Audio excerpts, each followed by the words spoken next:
Welcome to our weekly reading where we explore all things astrological. We hope you're doing really well and staying safe out there.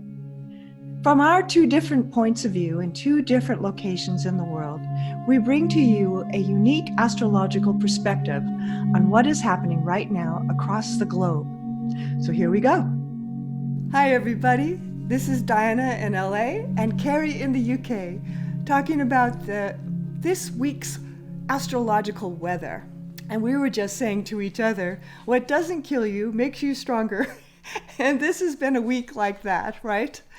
All of us have been through many trials and tribulations, I have a feeling, whether they be inner ones or outer ones. There's been a lot of change going on. And here we come into yet another week of intensification. This year has been relentless and will continue to be relentless as we move through it. And it is, as usual, an opportunity to forge the material, right, of like a sword back into the fire to make your sword stronger. That sword being our will, our consciousness, our awareness. And so here we have this opportunity yet again as we are approaching the full moon next Saturday. So we will be discussing that next week more. But as we are coming into it, you're going to start to feel the increasing tensions that are building right now as various aspects contribute to the intensification, including Mars coming into Aries. And so that's a big change right there.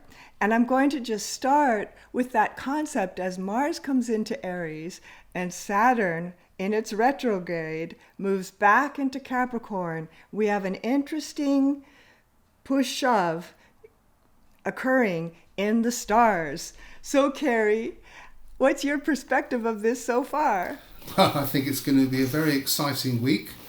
Mars going into Aries is very important.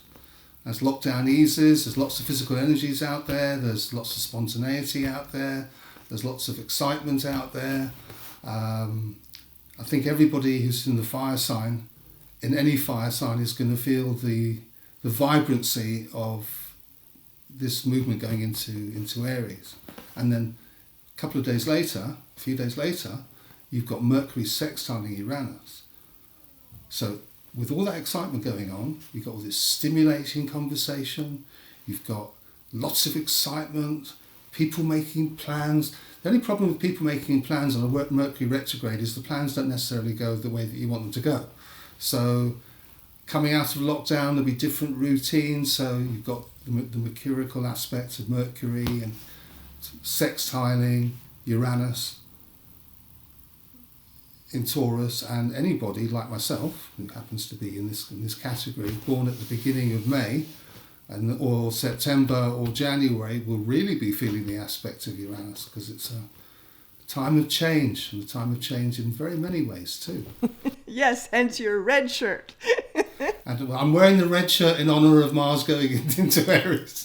Exactly. It's perfect because you want to match the energy that's happening. Remember, Mars is the planet of how we move through the world, right? So some people are born with Mars in Aries, but for right now, the whole world is having Mars in Aries, and Mars likes to be in Aries. It's a strong position for it. It's active. It makes decisions. It goes out.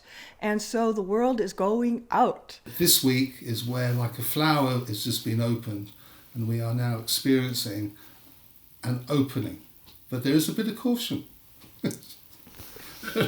isn't there? Yes, definitely caution, because Saturn has moved back into Capricorn, which it likes to be in. It likes to be in it very much. It's strong there. It is thoughtful. It is careful. It is walking carefully, and it's retrograde, so it's even more careful. So this caution / action, right? Can you feel the energy tension between the push and pull of being careful and yet wanting to take action, wanting to make decisions, wanting to get back to normal? And of course, there's no normal anymore. It's a new normal. And that's what we really need to get all right with, which Mercury sextiling Uranus can do. And it's retrograde also. So Mercury being retrograde sextiling Uranus makes us careful in our thinking as well. Being more mindful, maybe having more consideration and review, as Mercury retrograde does do. Everything is about checking and checking again. So I think this is an interesting combination this week, even though it's very dynamic and increasingly dynamic as the week goes on. I think it's going to be a very impacting week in the sense I think people are going to come to some new conclusions and have some realizations, you know. Bear in mind when the COVID virus first made its appearance, we had 3 planets, those 3 planets in Capricorn, all going direct. Now all those planets now are all retrograding, not just Saturn. So Jupiter and Pluto. And they don't go direct, we mentioned this last week, until 3 months' time.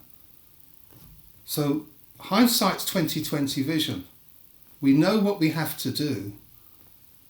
We just need to be very careful that how we address our day-to-day lives. But with these aspects that keep coming up, with Uranus, Mercury and Uranus, Mars into Aries, there's a tendency to get very excited. You know, for example, in the UK, we had the hottest day of the year this year. Everyone was told to go into bubbles of 6. The beaches were absolutely packed with thousands of people all on top of each other. So there's the excitement, you know, Mars moving away from Neptune.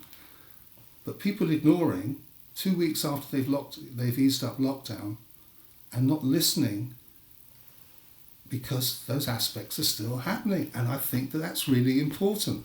Talk about something not being done yet, right? That this next 3 months is all these planets are going retrograde. Backwards, Jupiter, Saturn, and Pluto sitting there in retrograde at the beginning of the COVID, still 3 more months after now. We're not done with this yet, and everybody sort of knows it, I think. But astrologically, it's right there in the stars, which is amazing. And this weekend, when the full moon occurs, guess what happens? Guess what sign the full moon is in? Capricorn, right? So here it comes, the full moon coming, chugging along, touching Pluto, Jupiter, Saturn again. So there could be a rekindling, and there is literally that happening right now as you're seeing, and we're seeing the numbers are increasing again as people have come out. Maybe a little bit too soon or a little bit too freely, as you were saying. But these things are affecting the sort of a little bit of a lift again in the numbers. But nevertheless, a very stimulating, interesting week. It won't be dull, you know, and the next month won't be dull. It'll be vibrant and it'll be exciting. Perfect. And I would recommend wearing red so you match the energy so that you can be in that spirit of the thing and you start to use these energies rather than be affected by these energies. You start being red in the sense of this, that you use that vibrancy, that action, that life force that's out there right now in your life. What needs to be addressed, right, in your own life now? And these are always good questions to ask at any time of the year or at any time in the life. But right now, we've got a little bit of extra help to be able to make decisions. Yes, it's a good time to make decisions. And when Mercury goes direct in about 2 more weeks, or a week and a half or so, then it's July 17th, I believe, is the Mercury direct date. These decisions that we're making now will be in place, and you'll start to feel that forward motion again in the middle of July or so.